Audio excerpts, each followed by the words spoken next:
All right, so today we are diving headfirst into a truly haunting short story from Nathaniel Hawthorne called The Ambitious Guest. We're going to unpack some really big ideas here. Legacy, contentment, and the kind of scary indifference of nature, all seen through what happens on one single fateful night. So let's get right into it. So let's start with this. This is the question that really gets to the core of the whole story, right? It's this huge clash between our deepest human desires, to find meaning, to connect, and a force of nature that just doesn't care. And Hawthorne, man, he sets this up perfectly from the get-go. You could feel the tension right away. On one hand, you've got the hearth. It's all about warmth, family, and this beautiful idea the story calls heart's ease, which is just this deep, simple feeling of being content. But then you have the mountain. It's just looming there, this constant symbol of danger, of isolation, with that creepy sound of rumbling stones. And this is the world our characters are living in, this constant push and pull. So let's talk about the family at the heart of all this, because they are a living paradox. I mean, they have managed to build this incredibly happy, warm life in what is, let's be honest, one of the most dangerous places you could possibly imagine. They've found that heart's ease we were talking about. And it's not a literal herb, of course. It's a metaphor for this incredible inner peace. And the crazy part? They found it here, in a spot that would make most of us run for the hills. So this isn't just about being happy. No, this is something deeper, a really resilient kind of contentment that just completely defies their environment. But here's the thing. Their home isn't just dangerous. It's actually a pretty important spot. The notch is described as a great artery for commerce, so they're not completely cut off from the world. They actually provide this homely kindness to people passing through, creating this little pocket of warmth in the middle of nowhere. But that threat, it's always there. Those rumbling stones are a constant, chilling reminder of just how fragile their whole life is. Okay, so into this cozy but, super precarious little home steps a stranger. He's the catalyst. He seems like a nice enough guy, polite and all, but he brings something with him, this intense burning ambition that is about to change the entire vibe of the evening. So what's his deal? Well, this is what drives him. It's not about money, it's not about power. What he wants is something he calls earthly immortality.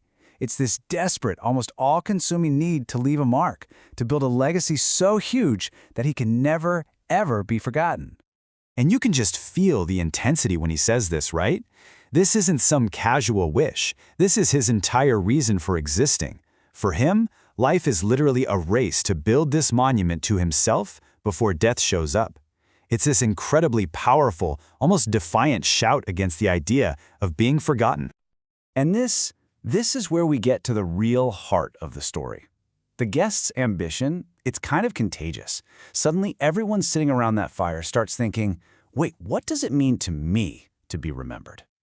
And right away, the eldest daughter gives us the perfect contrast. She's the voice of that heart's ease philosophy. To her, this moment, right here, right now, the fire, the comfort, just being content, that's what matters. It's worth way more than some grand monument in the future. It's a total, direct challenge to everything the guest believes in. And what's fascinating is that everyone has a different take on it. You've got the guest with his massive, almost cosmic dream of universal fame. Then you have the father, who's way more down to earth. He just wants a good farm, his neighbors' respect, and a simple slate gravestone. And then you've got the grandmother. Her wish is so practical it's almost funny. In a dark way, she just wants to look presentable for her own funeral. But here's the real insight, the thing that connects them all. The guest has this aha moment. He realizes that even though their ambitions are wildly different in scale, they're all coming from the same place. It's this fundamental human need. Whether you want a marble monument or just a neat-looking corpse, it's about wanting some control, some final say in how you're remembered. But while they're having this incredibly deep, human conversation inside, Hawthorne is doing something brilliant. He keeps reminding us that there's something else going on. Just outside that door, this huge, uncaring force is building. And the way he builds the suspense, it's just masterful. You get these chilling little hints. The wind starts to sound like it's crying. The father mentions a safe spot. And oh boy, that's going to come back to haunt them. Even the daughter suddenly feels lonely, and the mother says their minds are wandering. It all just adds up to this overwhelming feeling that something terrible is about to happen. And then it hits. that rumble becomes a deafening roar. And in that single moment of pure terror, they all scream. The destruction is just absolute. A cataract of ruin, the story calls it. It doesn't just kill them, it completely obliterates them.